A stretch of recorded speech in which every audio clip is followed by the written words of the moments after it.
Hey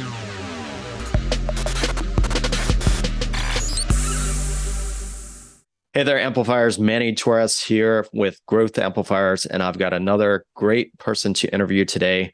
Today, we're talking with Matt Green. Matt is the founder and president of Ledger Medial Accounting Services, aka the small business quarterback. Matt helps his clients create a financial picture of their business, help them understand it, and guide them towards improving it. As a result, enhancing their overall quality of life. Welcome to the show, Matt. Yeah, thank you for having me. Good to be here. Excellent. Well, I'm excited to talk to you and learn a little bit more about you and what makes you that small business quarterback.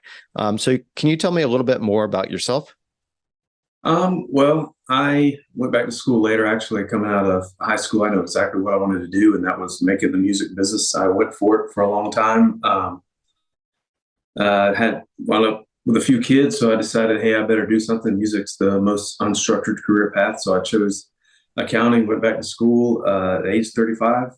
Got my bachelor's, finished, did really well. Went straight into MBA. Actually, I have 165 credit hours. Wound up working for a small CPA firm that was purchased by a larger one. Wound up becoming a manager there. This all happened. So at this point, I've been in accounting as far as actually doing the work for about 7 years, and went on my own.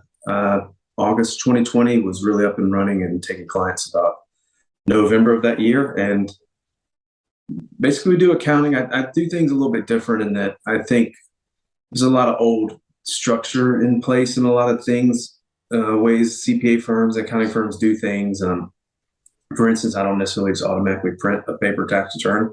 I ask someone and charge a very small fee just for efficiency purposes, stuff like that. I do offer packages for if someone has like just a W-2 or something more than that. I have reasonable cost options, ability to take my fee out of people's refunds. But I like to work with small businesses, whether it's just an idea. I have clients that are making over 20 million. I have some that maybe just decided they want to start a business last week. So I work with them on a weekly basis. And the small business quarterback thing, I just, when I was kind of rushed into a management position, I would find myself in meetings with clients, and it would be with them and sometimes their attorney and their financial advisor, and they're all looking at me like I know everything. So I had to figure it out fast, but it's really, you kind of play that role in accounting, and I kind of took it and ran with it.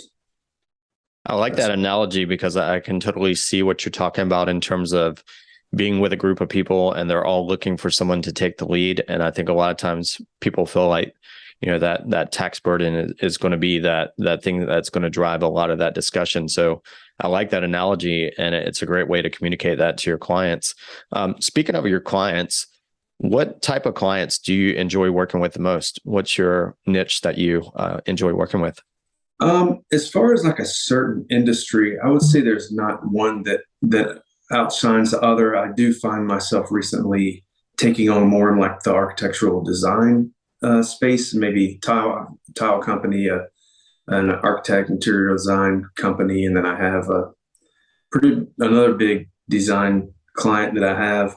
So I really like that space. I just seem to like those types of people, I guess. But as far as, I guess I wish I was more creative, so I like that type. But I like to work with everyone. I mean, restaurants, moving companies, consultants, photographers. I don't really work a lot with used car dealerships. That's the one thing I try to stay away with. I know that may seem random, but that's a whole different animal. So other than that, I probably have an option for them. If not, I know someone that is. So that's a good answer, I guess. So for those, interior designers or those design firms, what are some of the big challenges that you see that are common with them that's holding them back or that they're struggling with?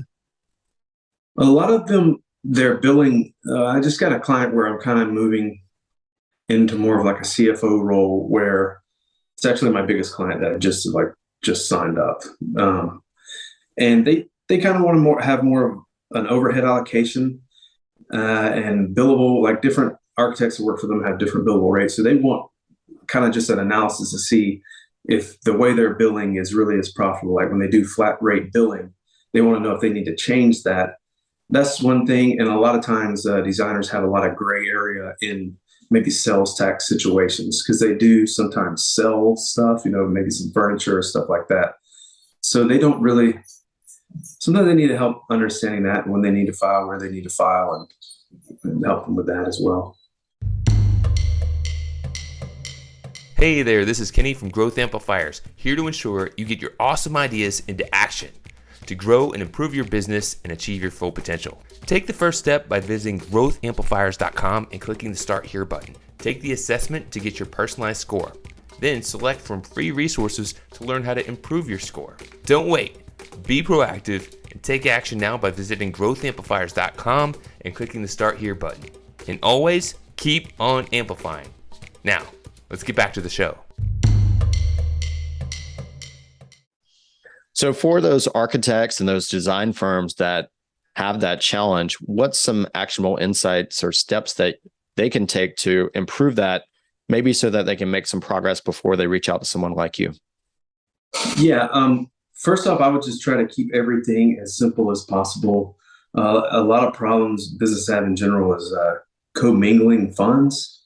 I mean, when you set up a business bank account, set it up just for business. I mean, just use business. People don't have your girlfriend going clothes shopping or whatever. You just want to keep it as simple as possible.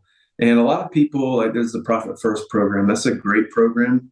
But out of all the people that will randomly decide they want to do that, and they set up all these bank accounts, and they got all these credit cards and moving this money here, usually just creates a big mess, especially in the beginning when you may not have the cash flow to actually follow having a savings account and another tax account. Just have everything that's going in through there being business related. And then if you're not QuickBooks savvy or you don't want to use an accounting software, a simple spreadsheet's easy to use at the end of every month, and your bank statement, everything in and out's business. Obviously, as you grow, that doesn't make sense when you got 5, 6 employees. But in the very beginning, you just want to you don't want to create a mess, I would say would be the biggest advice I could give someone until they can hire a full-time accountant. I like that. And I'm a big proponent of keeping it simple as well. Can you share a recent story of someone that you've worked with that you've helped through a challenge, maybe a transformation that they've realized from that? Well, yeah, a lot of times I do help a lot with tax planning, and more times, even for once a year tax client, a lot of times most accounting firms, CPA firms are very transactional, that you just show up, you pay your money, you give them your tax information to file your taxes. So I try to take a step back and look at everything. And I'm not against like having a brief conversation, just telling a few things they can do.